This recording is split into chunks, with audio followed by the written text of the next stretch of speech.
real learning happens, when deep learning happens, this is the process that the adult brain goes through. So, and it doesn't have to go 1, 2, 3, 4, 5. Sometimes it changes in its order. So determine the reading purpose. There has to be a reason why people are doing the reading. Selecting and using reading strategies appropriate to the purpose. These are the things that we teach in our classroom. But to be able to have the adult learner be able to choose the tools that they want to use themselves for whatever their purpose is, that's what we're going. Monitor comprehension and adjust reading strategies. And again, this is what the learner is doing, not the teacher. So if we're checking comprehension questions, yes, no, correct, incorrect, that's us checking, but we're working with the learner to be doing their own monitoring in many, many ways. Analyze the content, reflect back on the underlying meanings, and then integrate the content with prior knowledge to address the reading purpose. So it comes back full circle again. How do you feel about this? This is the standard. So you see, it's not really a checklist of things to cover in the classroom. It's a brain process based on research on learning. Comments?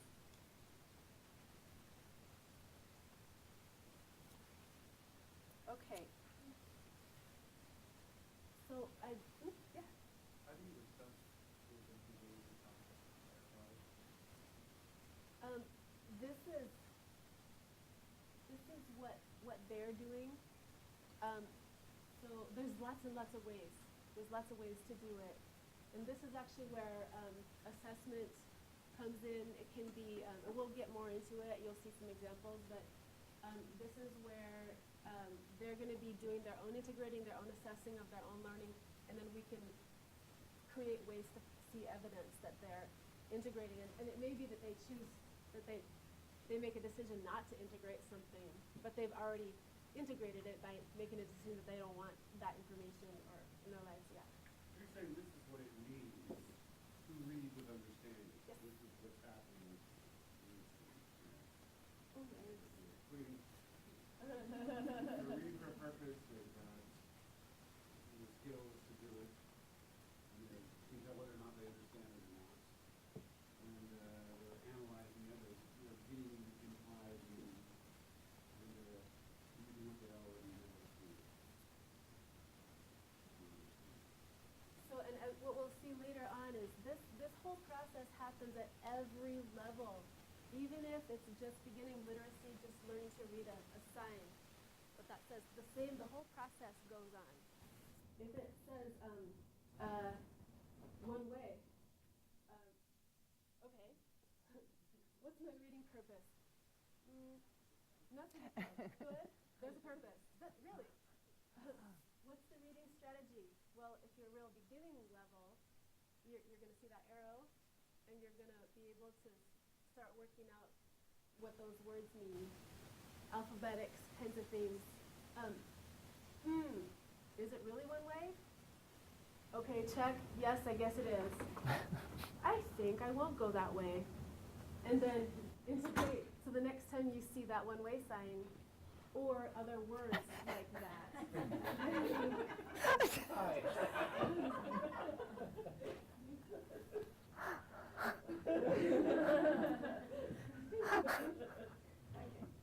Yeah, I was just going to make a comment. With teaching reading, I've said to my students, you've got a book and you're sitting there and you're reading. Are you active?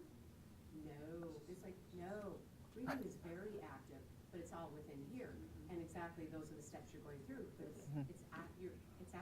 Your brain is active. And I wanted to tie back to what Kevin said. He noticed the title of our framework, which is Read with Understanding. It's not just reading, right? It's read with understanding, and it's active. A lot of things are going on in the brain. I don't know if you've ever sat down and read a chapter and they're like, oh, what was that? I don't know. It's gone. So that wasn't reading with understanding, right? There was something, depends on what your purpose was. If it was just to relax, if that was your purpose, just to relax and you forgot everything, you met your purpose, right? But if your purpose was to, read this map and get to the right house, then that's the different reading purpose. You didn't read the entire map, every word on it, right? And you got to the house, you've integrated it. So it just depends on the reading purpose. So thank you for pointing that out. Actually, I know it's not part of my little script, but read with understanding. And the speak is not just speaking, speak so others can understand. That's your purpose. And the listening, listen actively. And the math is use math to solve problems and communicate. So why? There's always a purpose there. And the writing one is writing to express meaning. I have one of the very few copies. So write to express meaning. And this is all online too, so it's easy to get. You guys don't have this one. So there's always a purpose for what we're doing. Can I?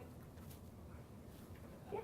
I was just thinking that I appreciate the purpose of these standards because it really is meaningful and purposeful. You know, we're teaching them for a reason, and people are afraid of standards a lot because they don't want to just teach to the standard or teach. You know, they think it's like, but really, especially in our world, GED instructors often just find themselves teaching for the GED test, or ABSC instructors find themselves teaching for the placement test.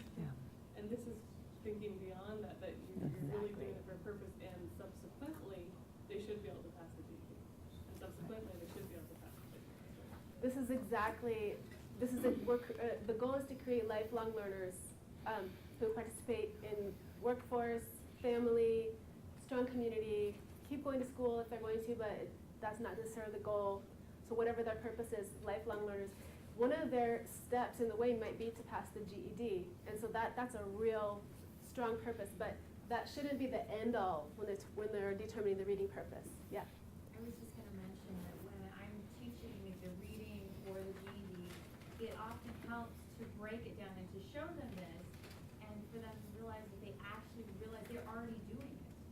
And it Right. kind of, like you were saying, oftentimes you'll read and you're not getting it because you're not actively engaging with it. Same thing with reading. They're already doing the steps. It just kind of wakes up their brain that, oh, yeah, I can do this. And then they can focus on what they can do more. Thank you for saying that. And one of the other, talking about the underlying the learning standards is transparency. Transparency, not just we know what they're doing, but the students know what their brain is doing, why, and then they can choose how they want to proceed based on real understanding of what's happening in their own brains. So that's, yeah. And that also addresses metacognition too, and meta-learning, stuff that's in the hard drive that we sort of take for granted. So when students understand, hey, I do that, I do that, I do that, it's very encouraging. And if they can pull it forward for a few minutes at the start and kind of see what they already do, it just propels them forward. And then it also shows them maybe where they might have they only have a few tools in their tool belt, and we're gonna provide them some more, and then they're like, okay, I actually have a lot more tools at my disposal here, and which one do I want for this particular job? Or what we often find is that sometimes they're just relying on the teacher to say, was this right or not? Correct, wrong, like this. So it's doing a lot more with this monitoring of their own comprehension, and then maybe choosing different tools on their own instead of waiting for the teacher to provide the tool, with a lot of scaffolding. So let's look at this. Okay, by the way, these are called components. The little bullets are called components. You're going to be hearing all this lingo, and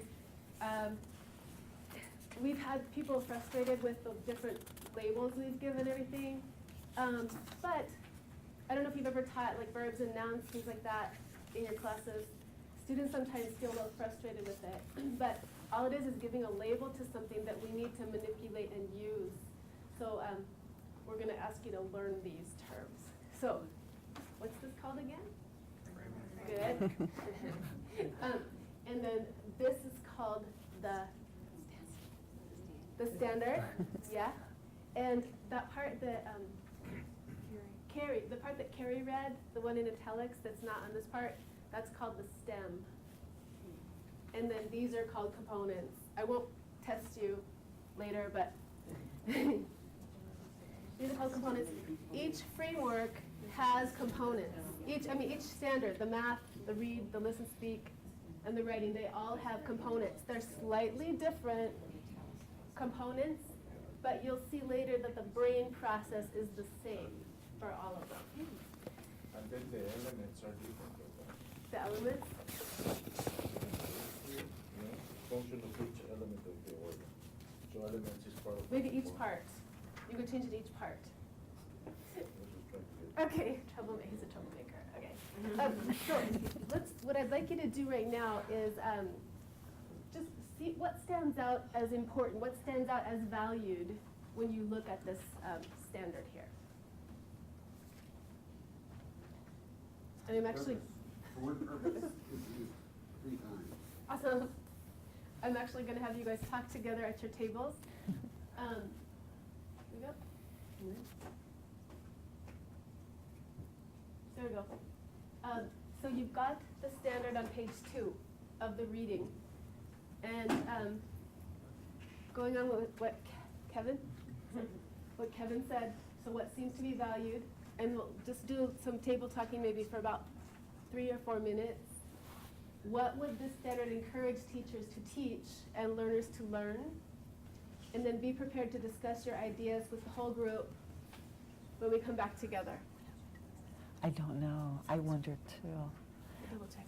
Yeah, okay. All right, so let's take maybe 3, 4 minutes, or 5, talking at your group.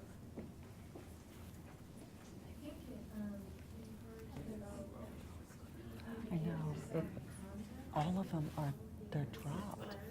Yeah, which is really weird.